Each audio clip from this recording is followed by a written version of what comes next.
Olá, meu nome é Felipe Bulbarelli e eu edito os episódios do Reino em Pessoa. Se você quiser conhecer mais sobre produção musical, edições de podcast, siga meu Instagram, febuba ou Felipe Bulbarelli.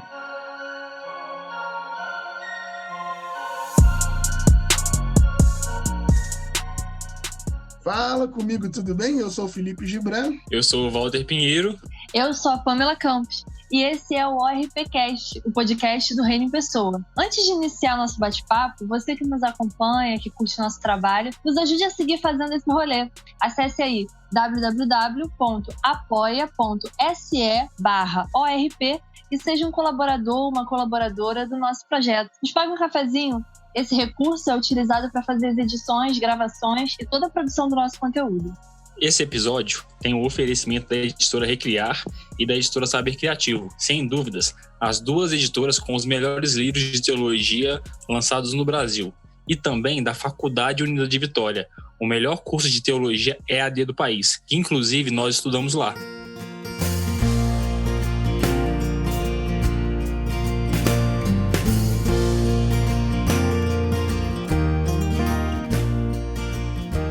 Hoje nós temos o privilégio de receber aqui nada mais, nada menos do que o Manuel Alfonso Dias Munhoz, também conhecido como Manolo. Manolo é psicólogo, teólogo, mestre, doutor. É tanta titulação que eu nem sei por onde eu começo, mas é um privilégio poder ter você aqui conosco, cara. Muito obrigado por ter separado esse tempo para bater um papo com a gente. Seja muito bem-vindo aí, Manolo. Nada, é um prazer estar com vocês. Eu que agradeço a honra de ser convidado. Fico à disposição. Então, Manolo, eu percebi pelo seu sotaque que você não é brasileiro. Então conta pra gente aí quem é o Manolo, de onde você veio. Vou colocar de novo.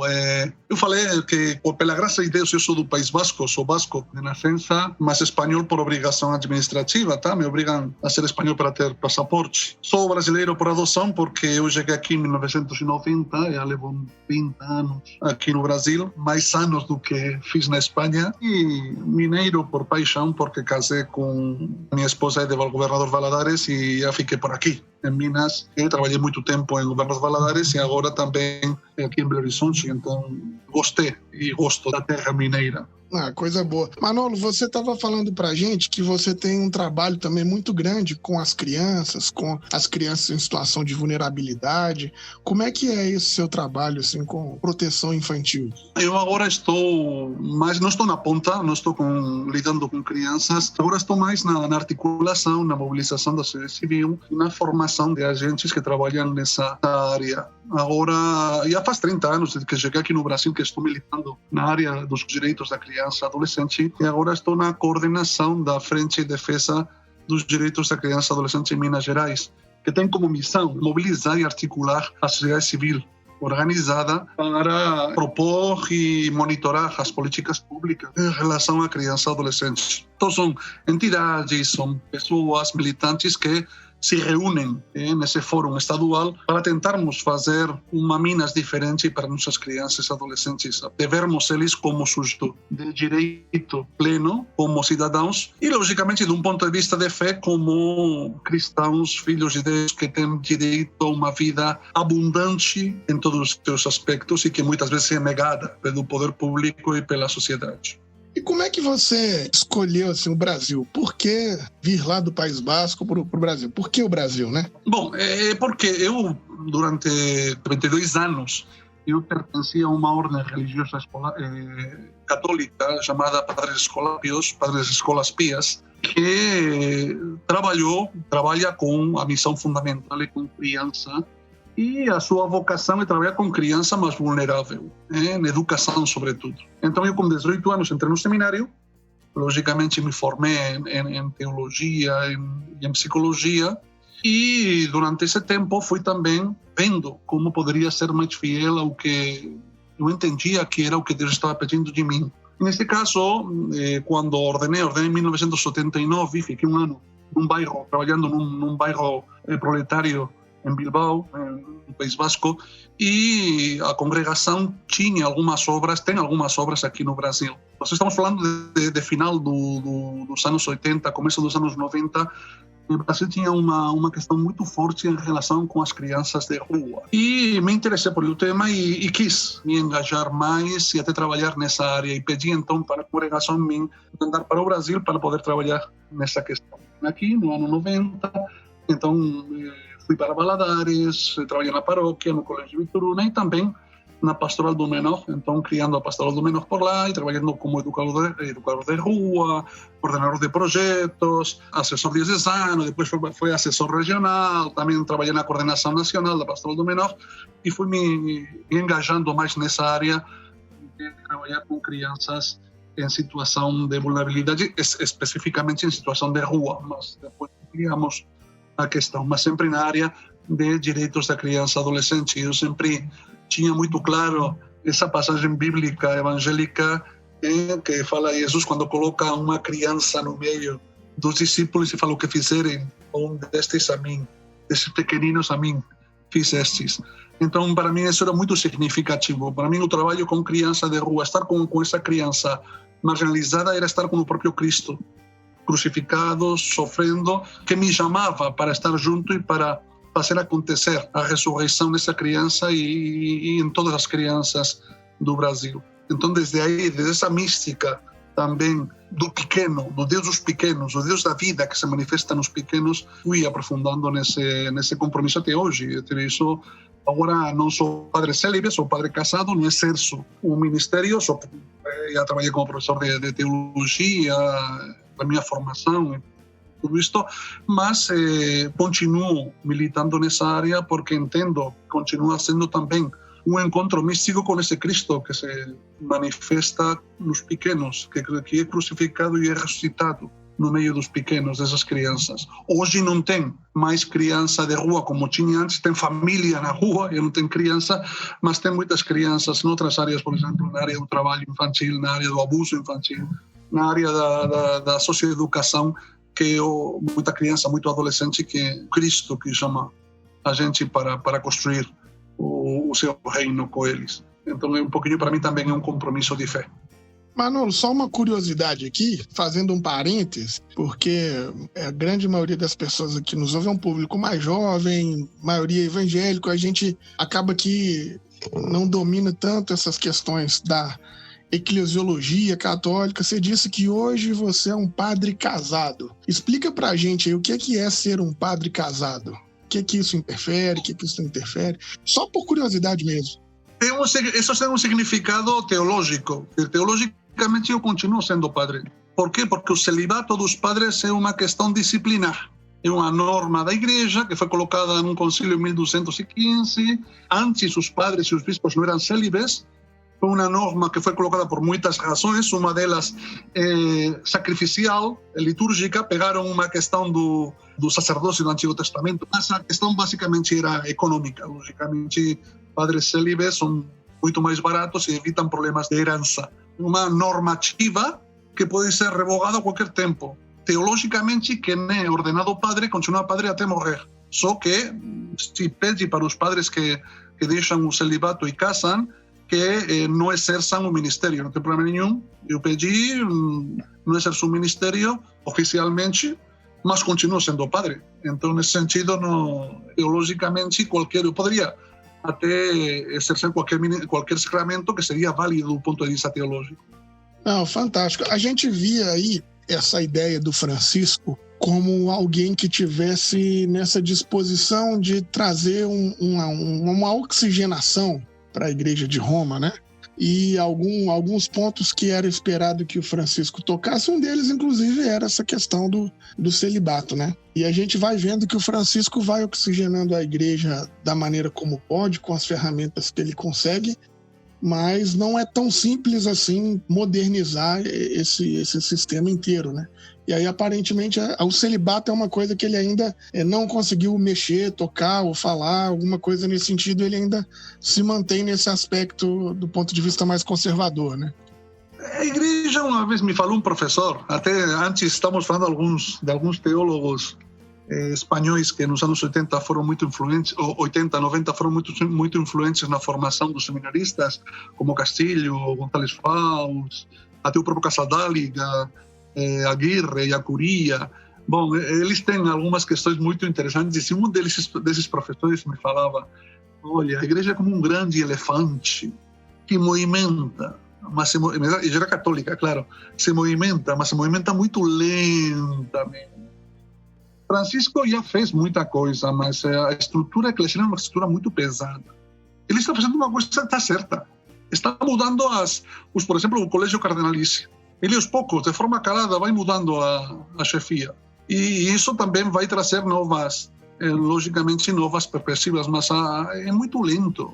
Vamos pensar outra coisa também. Francisco, do ponto de vista social, é um papa muito avançado, mas do ponto de vista moral, não é tão avançado assim.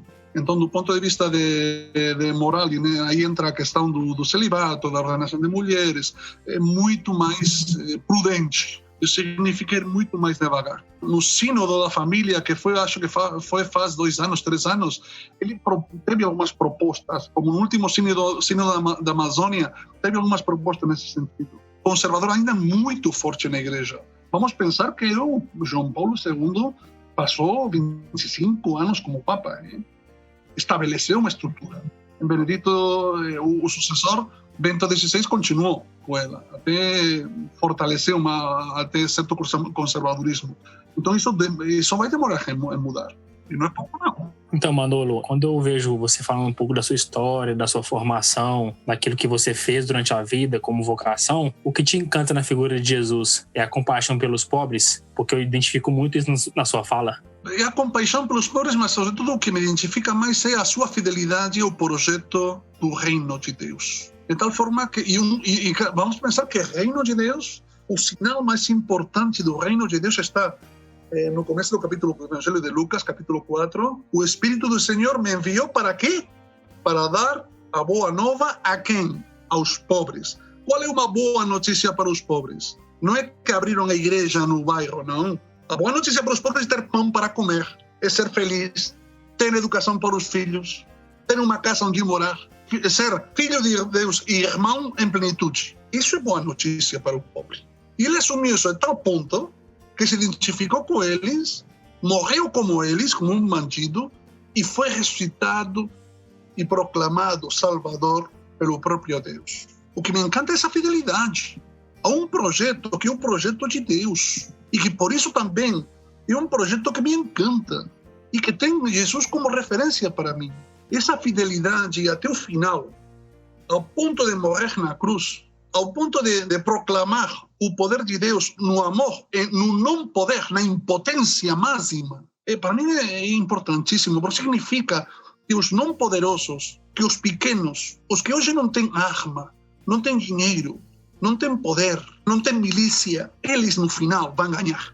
Eles no final, com sua impotência, falta de poder, vão trazer um mundo novo, vão trazer uma vida nova. Isso é ter fé. Isso também me anima nas lutas do dia a dia, nas dificuldades do dia a dia. Me anima numa realidade em que as pessoas acabam idolatrando mitos humanos de morte, a tal ponto de que nem referências eclesiais temos de verdade, de vida, de entrega. Só temos referências eclesiais de ganância, de mentira, de fanatismo, de ódio, de discriminação. Mesmo nesse contexto em que parece que tudo está acabado, e até quem tinha que ser sacramento do reino de Deus não é nada. É um sacramento de morte, sacramento do mercado, sacramento da ganância dos ricos. Mesmo nesse contexto, a falta de poder, a impotência do Deus dos pobres vai vencer. Pelo amor, pela entrega, pelos pequenos. E isso me encanta. Claro, isso não só me encanta de forma teológica ao ponto de continuar orando, continuar tendo fé nesse Deus da vida, mas me encanta ao ponto de lutar por determinadas questões políticas, por questões sociais que são importantes e para mim são sacramento do reino de Deus. Eu quero que o reino de Deus se concretize, não vai ser depois da morte, agora que começa, e começa já, no dia a dia, nas estruturas do dia a dia que trazem vida plena para os pequenos. Enquanto não for fiel a isso, não vou ficar satisfeito. E isso também me anima na luta, evidentemente.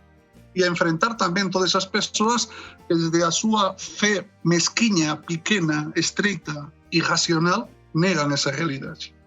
Maravilhoso, Manolo. Que incrível. E deixa eu te fazer uma pergunta. Você falando sobre isso e começa fazendo esse anúncio, né, de Jesus pelos pobres, a gente vinha conversando e você estava falando que hoje nós precisamos de maximizar, né? A ideia é maximizar o termo, maximizar esse nome pobre, que a gente já não está falando mais só sobre uma ausência de recurso financeiro. Me explica aí, como é que é essa ideia de repensar a terminologia pobre, né? Pobre, quando eu estudei, claro, eu estou falando anos 80, então imagina, era quando a teologia da libertação estava mais forte, não quer dizer dos anos 60, mas quando estava mais forte nos seminários, quando estava mais forte na formação teológica, desde a primeira teologia da libertação, da primeira geração de teólogos da libertação, se entendia pobre como aquele que era vulnerável economicamente. Desde uma perspectiva mais também até dialética marxista, era a pobreza econômica, a que se identificava com o pequeno. Hoje, a teologia foi avançando. A teologia da libertação foi avançando por diferentes campos e hoje, evidentemente, o conceito de pobre é muito mais amplo.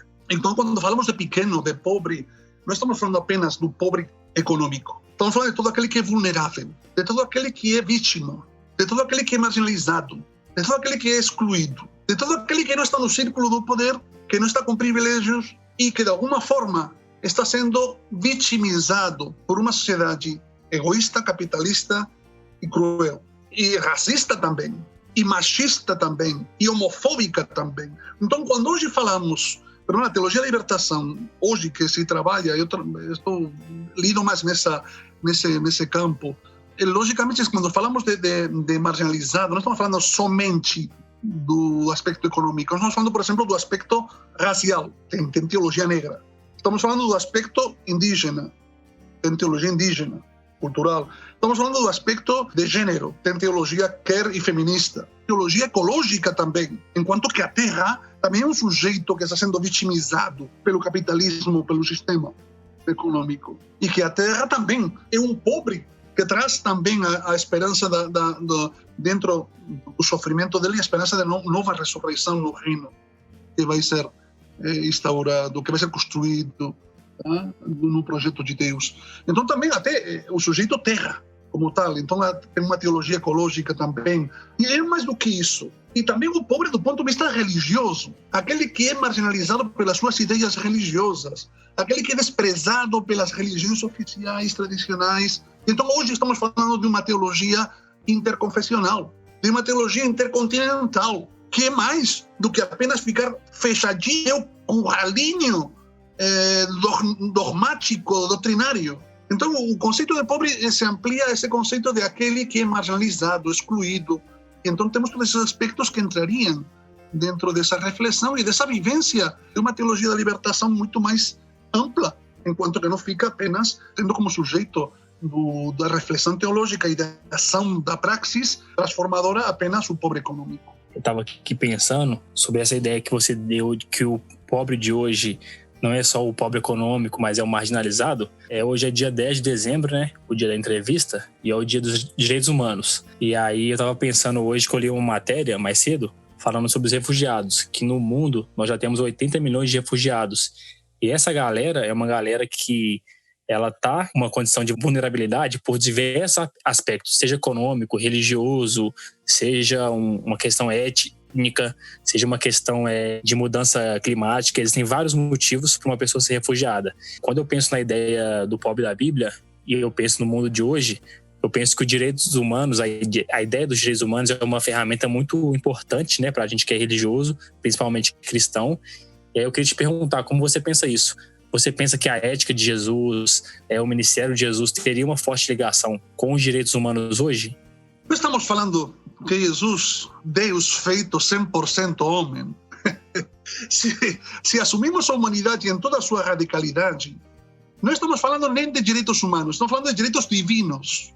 Os direitos humanos são divinos, são uma instituição de Deus. Aí não tenho nem a mínima dúvida de falar isso. Estão dentro do projeto de Deus. Hoje, se tivermos que fazer um decálogo, como Moisés fez para o povo judeu, colocaríamos os direitos humanos ampliados, tá? Não somente a primeira carta, mas a terceira geração, a quarta geração que já estamos falando de direitos humanos. Porque tudo que é humano, é radicalmente divino. Isso é teologia pura, básica, dos séculos primeiros do cristianismo, dos primeiros concílios. Não temos como separar o humano do divino.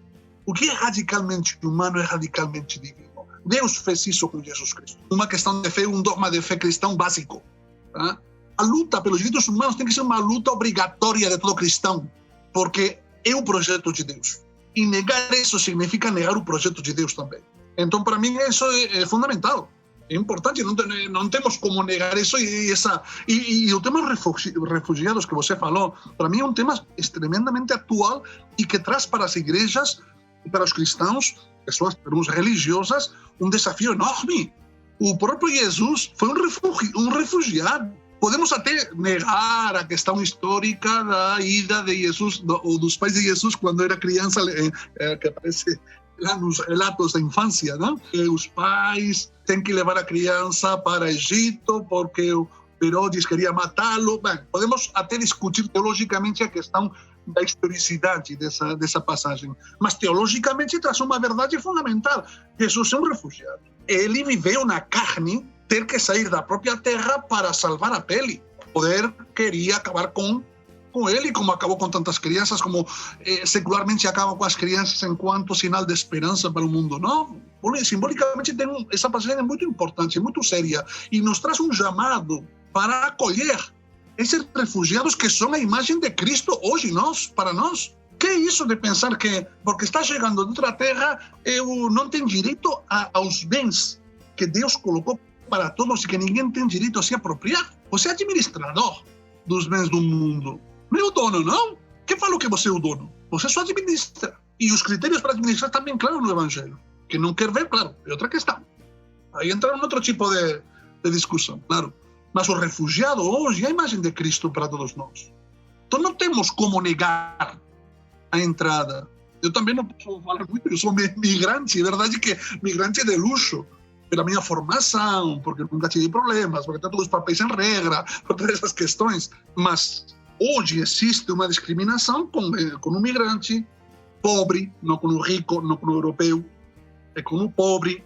Aqui no Brasil é com o boliviano, com o haitiano, com o paraguaio, não é? Com o peruano, com o africano, com o sírio, não é com o europeu, com o norte-americano, tá? Mas aí está também o Cristo que nos chama. Então não vamos ficar com os olhos fechados. Manolo, como é que você vai vendo isso? Assim, né? Eu sempre acho um abuso isso. A gente tem até um amigo que fala, assim, brincando, que o pecado original foi a cerca. A narrativa do Gênesis, o pecado original foi alguém botar uma cerca e dizer que aquilo era meu. Pronto, ali acabou a humanidade. Mas a gente vai vendo assim que o Brasil tem um avanço absurdo do cristianismo. O censo de 2010, né, mostrava que 87% da população se confessava cristã. Desses 87%, 40% são cristãos evangélicos e tal. Então, assim, o Brasil é um país, vamos dizer assim, majoritariamente religioso. Mas, apesar disso tudo, a gente vê que, principalmente agora, ficou nítido o avanço do ódio, do conservadorismo, desse fundamentalismo. Nós temos números altíssimos de violência contra mulheres, contra as pessoas, homofobia, né? Tá aí o tempo inteiro na nossa cara. Então, as pessoas que têm essa perspectiva da homoafetividade são muito perseguidas aqui, né? A gente recentemente até ouviu aí o vice-presidente falando que não existe racismo no Brasil e tal. Mas que tipo de cristianismo é esse que a gente vive? Que o Brasil, quase 90% é cristão, mas o ódio tá ali no sangue, na prática. Que cristianismo é esse, cara? Um cristianismo que justifica estruturas econômicas específicas. Uai, isso Marx explica, viu? Marx explica, Freud também nos explica. E até do ponto de vista, falávamos antes, do ponto de vista da psicologia social é muito claro.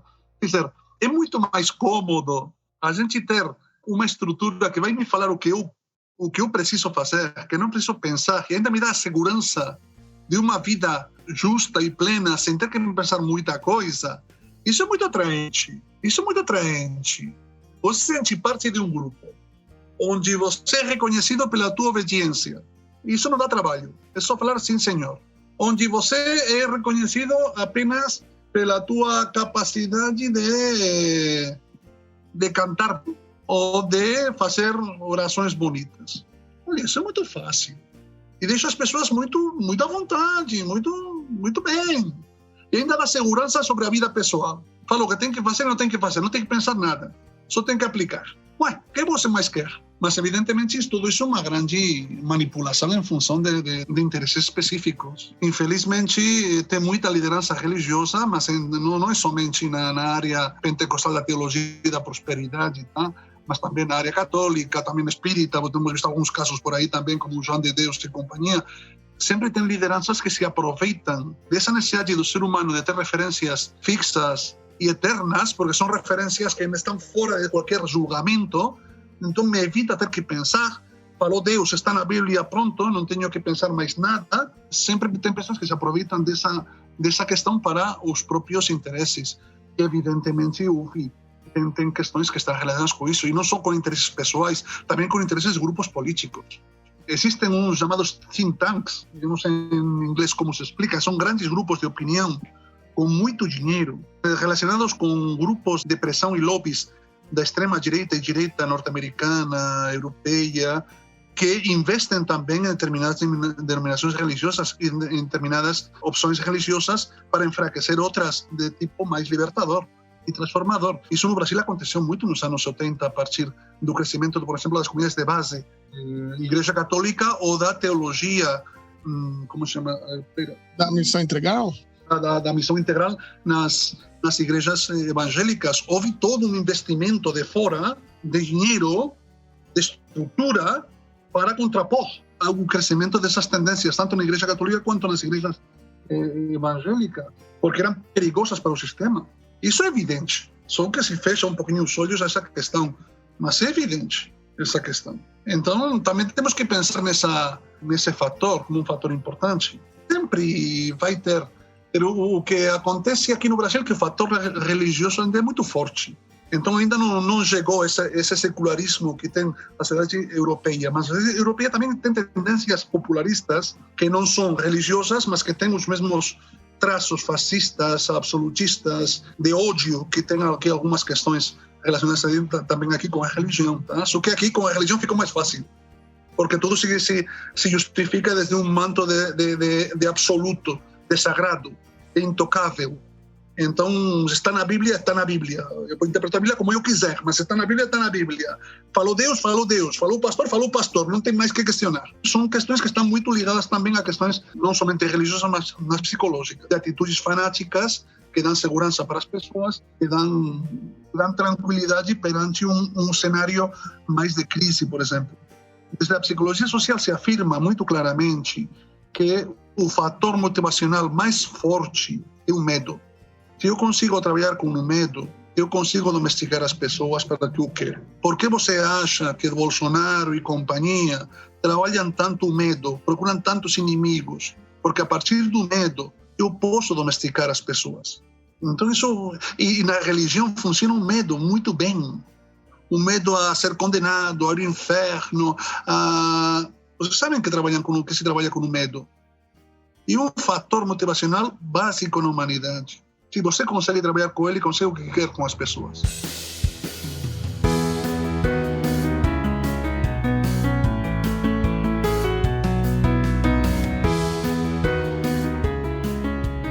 Então, pensando nesse cenário que você falou agora sobre o caos, sobre a ascensão da extrema-direita, sobre a ideia de usar o medo como ferramenta de dominação, de manipulação, eu estava até pensando na leitura de Apocalipse, né? Que eu acho que é um livro que retrata muito bem disso na Bíblia. Eu até preguei sobre ele na semana passada, que eles me chamaram para falar sobre esperança em um culto. E aí eu usei a narrativa apocalíptica para fazer esse contraponto a toda essa ascensão da maldade, do discurso de ódio. Nos próximos anos, ou daqui para frente, você consegue imaginar alguma perspectiva de esperança para o nosso futuro? Você não estaria aqui, tá? Amém. Amém. Claro que percebo. Se eu teria ido para a Espanha, uai, porque estou no Brasil, aparte porque tenho gente muito amada aqui, gosto muito do país. Mas o tema do Apocalipse, só um minutinho, você me permite. O Apocalipse é muito mal usado em muitas igrejas católicas e protestantes, porque não é um livro de profecia, não é, tá? O Apocalipse, o gênero apocalíptico é um gênero próprio da literatura judaica, que apenas expressa uma situação presente, mas de uma forma simbólica. Quando se escreve o Apocalipse, que nós lemos na Bíblia, é um livro escrito para animar as comunidades cristãs perseguidas pelo Império Romano, que o dragão é uma metáfora para animar as pessoas a continuarem mesmo na perseguição. Nesse sentido, estou falando de esperança. Apocalipse não fala do futuro, fala da realidade presente. Nós hoje no Brasil estamos vivendo um apocalipse. Apocalipse está sendo vivida hoje com uma besta, que não vou falar o nome, que vocês sabem, que está fazendo tudo possível para matar a mulher, que é o povo de Deus que espera, que confia, que luta. E esse livro tem que nos servir para aumentar nossa esperança num Deus que vai vencer a besta, num Deus que tem reservado para o seu povo um futuro muito melhor que esses que usam de forma interessada, ideológica, o Apocalipse estão querendo para nós. O Apocalipse é exatamente um livro que expressa o contrário ao que essas pessoas querem passar para o povo para colocar medo neles. Expressa a esperança de que, apesar da perseguição ser muito forte, apesar do dragão ser muito poderoso, a mulher e a criança, vão vencer no final. O povo pequeno vai vencer. Isso é o que nos anima. Mas é curioso como se manipula a palavra de Deus, se manipula um livro tão esperançoso quanto o Apocalipse a partir de mínimos conhecimentos teológicos. O problema é que quem fala isso não conhece a Bíblia, não estudou Bíblia, não se interessa, não sabe o que é, nem sabe o que é gênero apocalíptico. Para ele, é o que menos. A formação das lideranças religiosas é preocupante. Não sabem nada. E o pouco que sabem distorcido por questões ideológicas. É preocupante, mas a culpa é das lideranças que manipulam essas sublideranças para serem apenas a voz dos amos. Então é complicado. É dureza, e é fantástico você falar sobre o Apocalipse. A gente trabalhou aqui no Reino em Pessoa essa perspectiva, a gente tenta fazer essa desconstrução justamente, né, com esse projeto, justamente por entender que no ambiente da igreja tem até muitas pessoas que são bem intencionadas, mas não vão conseguir acessar o conteúdo porque o sistema é feito para que elas não acessem, né? Então a gente tenta furar essa bolha, até fazendo esse parênteses que você está dizendo aí sobre o Apocalipse e fazer aqui o merchan, porque o nosso amigo aqui, o Kenner Terra, ele tem um livro sobre o Apocalipse que ele vai fazer justamente essa narrativa que você está dizendo aí sobre esse livro, de ser essa narrativa judaica, né? E talvez até uma literatura de esperança, né, Manu? Igual você está falando aí. Mudando um pouco de assunto, eu imaginava no início ali da pandemia que a gente ia de fato repensar a humanidade, sabe? Ingenuamente eu pensei assim que a pandemia agora a gente vai recalcular as coisas, sei lá, esse consumo nosso a gente vai pisar no freio, alguma coisa nesse sentido. Mas no fim das contas a gente percebe que não. Os ricos usaram a pandemia e se enricaram mais. Nós, pobres, estamos cada vez mais pobres, está com dificuldade até de comprar um arroz e um óleo. Então, quer dizer, acho que a pandemia só acelerou um processo, talvez, neoliberal que já estava em curso, mas mudar uma consciência, nada assim, né? Como é que você hoje encara a mensagem de Jesus para esse momento da pandemia? Diante disso tudo que a gente está conversando, o que seria a mensagem de Jesus para isso? Olha, encaro desde uma perspectiva de esperança por um lado e de misericórdia pelo outro. Não falávamos antes do pecado original. Nós nascemos com defeito. Não tem jeito. Então, com a pandemia, surgiu o melhor e o pior do ser humano. Mas sempre acontece isso. Em momentos de crise, em algumas pessoas, surge o melhor. Em outras, infelizmente, em muitas, surge o pior. E isso vai com a nossa natureza, tá? Então aí tem uma perspectiva de misericórdia mesmo, de entender o que está acontecendo e ao mesmo tempo de esperança, de tentar não desanimar, porque a tendência é desanimar a partir dessa realidade. Então entender que a realidade limitada com a sua limitação que é própria, e a gente entende dessa misericórdia, essa limitação não é o último estágio, não é a última parada, não é a última palavra. Então, mesmo com limitações, ainda há esperança, porque o dia que a gente não acreditar na esperança, esse dia é melhor não viver. Tá? A essência da vida é a esperança. Então, não perder isso. E isso a nossa fé nos dá. Mas também a nossa fé não nos dá a ilusão de pensar que, de um dia para o outro, as pessoas, em momento de crise, vão melhorar. Não, é o contrário. Em momento de crise, pioram. Porque querem sobreviver. Aí Freud nos falaria muitas coisas do instinto de morte dele, do Thanatos. Querem sobreviver. E a sobrevivência leva a esse tipo de atitudes. Então, esse olhar misericordioso e, ao mesmo tempo, esperançoso, e misericordioso não quer dizer deixar a luta para trás, apenas julgar menos e agir mais. E entender que as pessoas erram e as pessoas nos decepcionam porque não dá mais. E, às vezes, não tem outra forma de reagir. E muitas vezes os mais pobres são os que mais decepcionam, porque também pela própria pobreza espiritual, intelectual, mas mesmo assim acreditamos. Então é um jogo. Agora, nesta pandemia, todo mundo está cansado. Eu estou muito cansado.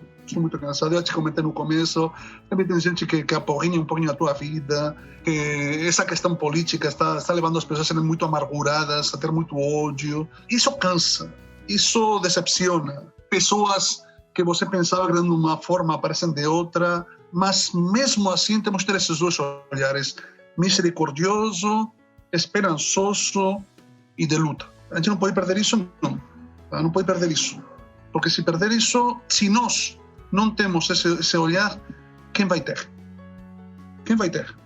Eu tenho um amigo jesuíta, que hoje ele está lá em Barcelona, inclusive, e ele fala isso para mim sempre. Ele chama Alfonso também. Ele falava sempre para mim assim: Gibran, a igreja não pode perder a esperança. A igreja não pode perder a esperança. E isso é uma tônica que vem mudando muito a minha vida, porque os dias são maus, né? Mas se nós não perdermos, se a gente perder esse foco, né, dessa ressurreição, se a gente perder esse foco de que há um novo mundo possível, que o reino de Deus começa agora, que nós podemos ser o reino de Deus em pessoa, a coisa descamba mesmo. Então, esse tem sido um mantra assim, da minha vida. Olha, nós somos a igreja de Jesus, a igreja não perde a esperança, porque os dias não são bons mesmo.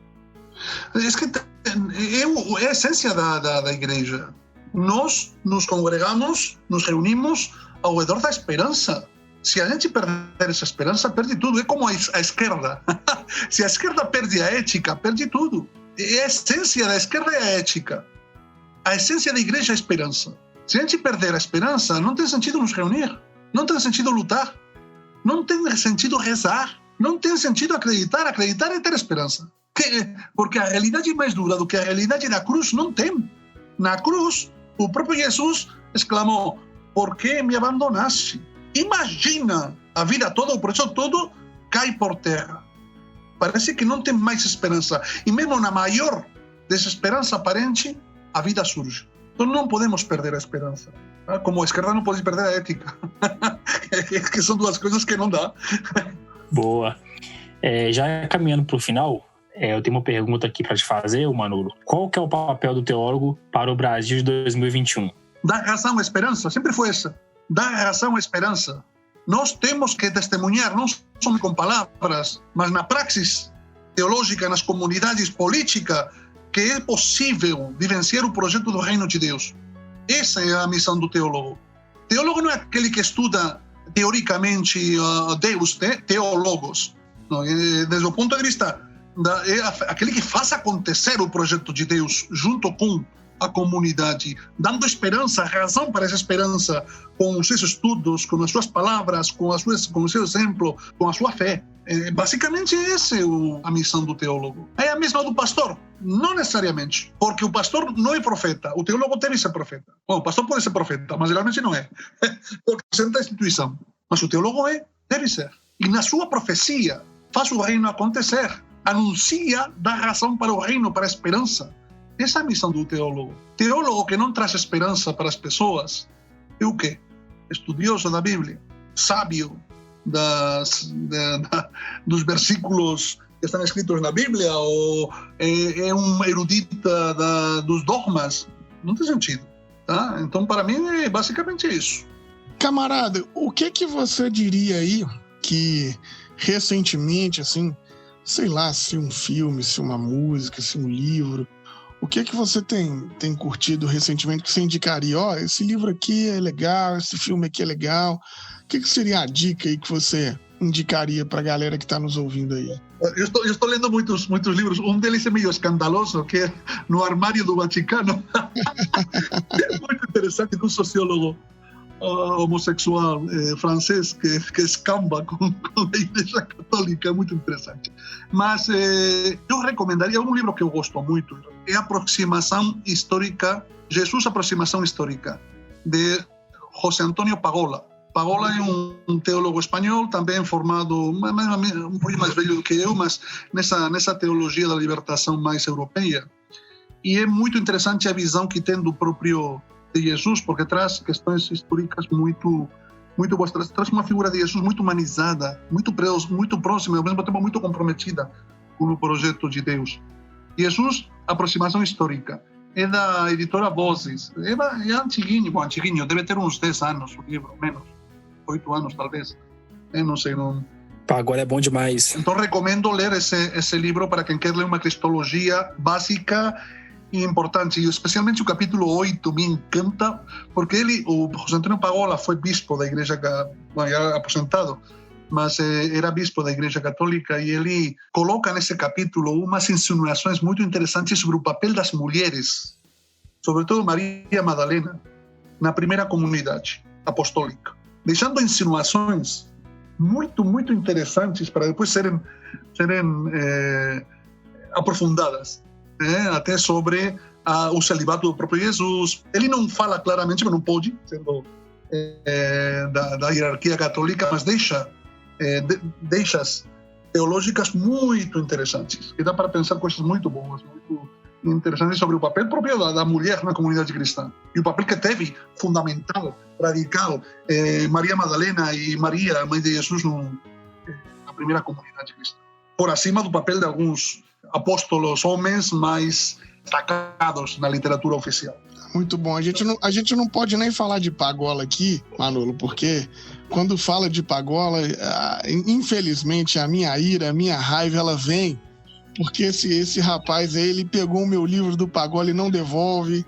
Então, assim, esses pecadores que não devolvem livros, isso é um...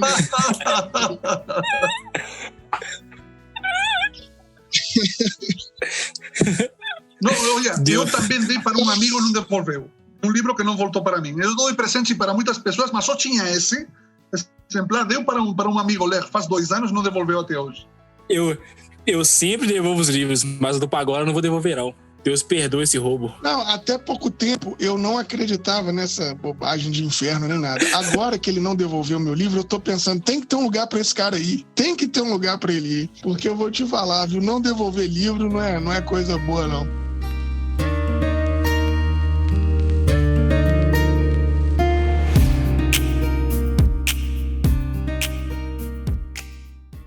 Mas, Manolo, quero te agradecer demais por esse papo, te agradecer demais por essa conversa agradável, sempre muito bom. Você é um cara muito lúcido, com muito conteúdo, um privilégio. Tornou o nosso podcast extremamente rico. Muito obrigado por essa participação aí, camarada.